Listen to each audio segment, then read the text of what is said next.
चलिए दोस्तों बात करते हैं एक और नए क्वेश्चन के बारे में। इस क्वेश्चन में एग्जाम ने कहा 13 संख्याओं का औसत 80 है, पहली 5 संख्याओं का औसत 74.5 है और अगली 5 संख्याओं का औसत 82.5 है।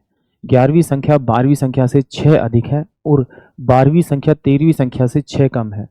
तो 11वीं तथा 13वीं संख्या का औसत ज्ञात कीजिए, ये एग्जामिनर मुझसे पूछ रहा है। तो जो टोटल संख्या दे रखी है वो मुझे 13 दे रखी है और जो उनका औसत दे रखा है वो दे रखा है आपका 80।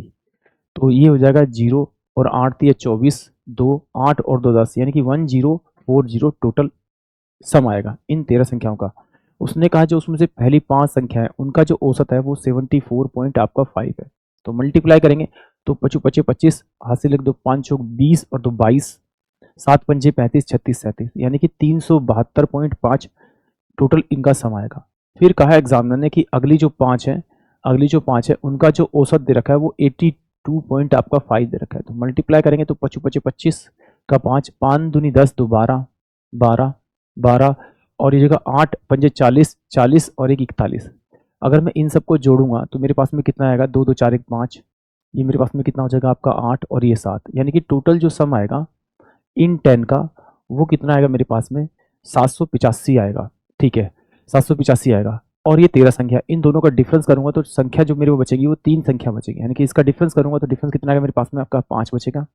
5 बचेगा तो 8 5 13 बचेगा और ये 2 बचेगा, यानी कि 255 टोटल मेरे पास तीनों संख्या का सम बचेगा। अब एग्जामिनर ने कहा कि the 11th number is 6 more than 12th, यानी कि 11th number is 6 more than 12th number and 12th number is 6 less than 13 number, यानी कि उसने कहा एक 11 नंबर है और एक 12 नंबर है और एक मेरे पास में आपका 13 नंबर है। उसने कहा कि भाई 11वीं संख्या 12वीं संख्या से 6 अधिक है। 11वीं जो संख्या है वो 12वीं संख्या से कितनी है आपकी 6 अधिक है। तो 11वीं संख्या जो 12वीं संख्या से 6 अधिक है, अगर मैं इसको 12वीं संख्या को x मान लूँ तो ये जो 11वीं संख्या है वो 12वीं संख्या से 6 अधिक है। तो इसका मतलब है कि x प्लस का ये 6 मेरे पास आ जाएगा। 11वीं संख्या 12वीं संख्या से 6 अधिक है तथा 12वीं संख्या 13वीं संख्या से 6 कम है। 13वीं संख्या से 6 कम है, तो इसका मतलब है कि x प्लस का अगर मैं इसमें 6 जोड़ दूं तो ये मेरे पास में कितना आ जाएगा आपका, इसका इससे 6 कम आ जाएगा। देखिए यहाँ इसने क्या कहा कि 12वीं संख्या 13वीं संख्या से 6 कम है, तो इसमें से 6 माइनस करूँ तो 12वीं संख्या आ जाएगी। और एग्जामिनर ने कहा था कि 11वीं संख्या 12वीं संख्या से 6 अधिक है। 11वीं संख्या जो है वो 12वीं संख्या से, यानी कि इसमें अगर 6 जोड़ूंगा तो मेरे पास 11 संख्या आ जाएगी। इन तीनों को अगर मैं ऐड करूंगा तो मेरे पास में 3x प्लस में आपका 12 आएगा। और अगर मैं इसे अगर अगर इसको मैं बराबर रखूँ 255 के बराबर रखूँ तो ये 12 इधर जाके माइनस हो जाएगा, तो 3x बराबर में हो जाएगा आपका 3 और ये कितना हो जाएगा मेरे पास में 4 और 2।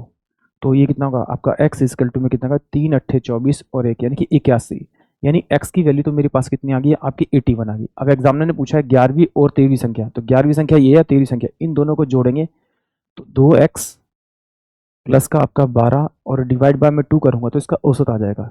तो ये मेरा x प्लस का मेरे पास में 6 आएगा, जबकि x की वैल्यू तो मेरे पास 81 है। तो 81 प्लस का अगर मैं 6 करूँगा तो मेरे पास में जो औसत आएगा वो 87 आएगा, यानी कि ऑप्शन जो ए होगा वो इस क्वेश्चन के लिए करेक्ट होगा। आई होप आप सभी को क्वेश्चन समझ में आया होगा।